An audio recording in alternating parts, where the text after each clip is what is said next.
So I took Spanish as my second language of choice. It was kind of a mandatory thing, and I had to pick between Spanish, German, and French. And so I picked Spanish because my brother took that. And I don't know. I honestly do not remember learning English in any way. It was they were like, okay, here's a list of nouns to memorize, and I mean they test you on the vocabulary, and you learn how to say tree, and you learn how to say toilet in the same sentence, and it doesn't really seem how it goes together at all.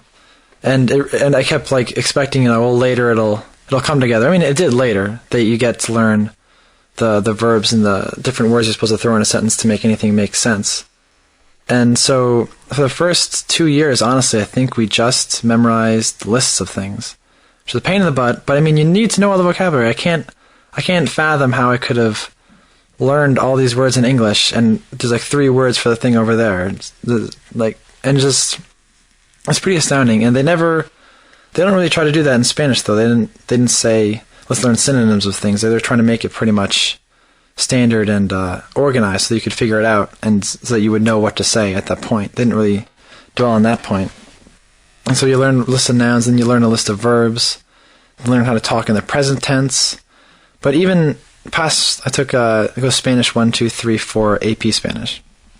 Even through Spanish 2, you really couldn't talk to somebody in Spanish, because you can only speak in present tense at that point. Maybe you might have learned past tense. But, I mean, in a normal conversation, at 1 minute you're talking about the piece of paper in front of you, 2 seconds later you're talking about when you were over in Egypt visiting somebody. So that's a completely different tense, and then has a whole different conditional probability and all these different tenses that I didn't even know existed in English. They say they do. If someone asked me, what is the subjunctive language? Like, what's the subjunctive form of to go in English? I couldn't even tell you. I don't even know. It's I guess the way they do it is that it seems so much different from the way I learned in English, because it's the whole idea of total immersion. Like, once you're around them, you'll just pick it up as you go, and it has to be the only way to go.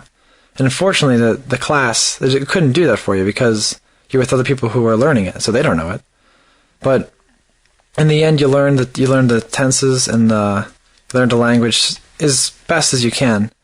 And the only test I've had is that I have a friend who has a housekeeper who speaks only Spanish, and so whenever I go over there to his house, like, I try to say something, and she's very nice, and she knows that I'm trying to say something, like pointing at things, and I'm making up words, and it all gets across. But it's definitely an experience that is hard, and it's not. I'm sure I'm not unique in it, but it's unique from everything else I can think of.